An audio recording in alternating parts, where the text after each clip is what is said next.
कहते हैं कि नाम कमाने में सारी उम्र लग जाती है, लेकिन गंवाने के लिए कुछ ही पल काफी होते हैं। बॉलीवुड इंडस्ट्री में भी कुछ ऐसी एक्ट्रेसेस मौजूद हैं जिन्होंने अपनी एक्टिंग से तो लोगों को खूब लुभाया, फिर बाद में वो बड़े पर्दे पर कभी नजर नहीं आई। आजकल की एक्ट्रेसेस तो खुलकर अपनी बातें और विचार लोगों के बीच रखती हैं, लेकिन एक वक्त ऐसा था जब ये सब नहीं हुआ करता था। बॉलीवुड में एक दौर ऐसा भी आया था जब अंडरवर्ल्ड का दखल हुआ करता था, यानी उनकी इजाजत से ही हीरोइनों को सांस लेना पड़ता था, हीरोइनों को उनके हिसाब से ही चलना पड़ता था।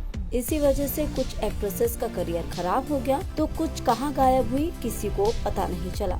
आइए बताते हैं उन तमाम एक्ट्रेसेस के बारे में जिनकी जिंदगी कहीं न कहीं इसके चलते बर्बाद हुई। फिल्म वीराना से प्रसिद्ध हुई एक्ट्रेस जैस्मीन अंडरवर्ल्ड का शिकार हो गई थी। ऐसा कहा जाता है कि फिल्म वीराना के बाद उनके पास अंडरवर्ल्ड से फोन आने लगे थे। कई डॉन तो उनसे गलत इरादों के चलते मिलना चाहते थे। इन सभी चीजों से तंग आकर उन्होंने बॉलीवुड इंडस्ट्री के साथ साथ इस देश को भी छोड़ दिया। इस बात की जानकारी अभी किसी को भी नहीं है कि वो इस वक्त कहाँ रह रही है। अब बात करते हैं अब्बू सलीम की गर्लफ्रेंड यानी मोनिका बेदी की। इनका बॉलीवुड करियर अब्बू के चलते बर्बाद हो गया था। मोनिका अब्बू सलीम की वजह से फर्जी पासपोर्ट के मामले में 4 साल जेल में बिता चुकी हैं। अपने और अब्बू के बारे में बात करते हुए मोनिका बेदी ने एक इंटरव्यू में कहा था कि मैंने कभी नहीं सोचा था कि किसी शख्स से फोन पर बात करते करते मैं इस कदर उसे पसंद करने लगूंगी कि बिना बात करे रहा नहीं जाएगा। मैं ये नहीं कहूँगी कि मैं उसके प्यार में पड़ गई थी, लेकिन हाँ ये जरूर है कि मैं उसे पसंद करने लगी थी। इन सब के बाद मोनिका ने बिग बॉस और सरस्वती चंद्र जैसे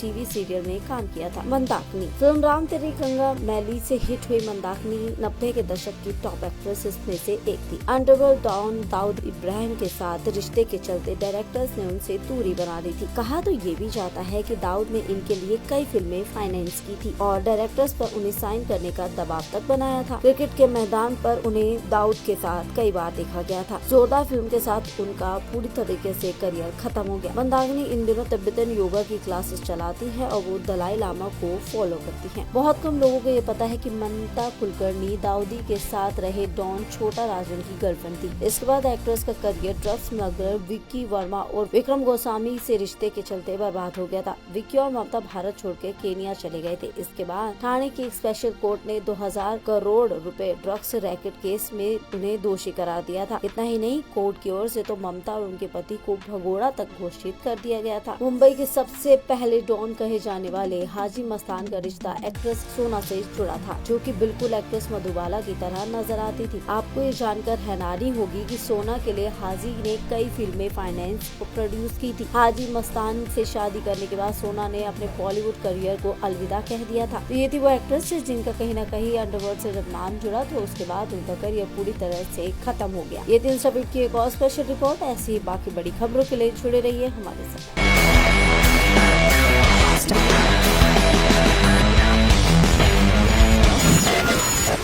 InstaFeed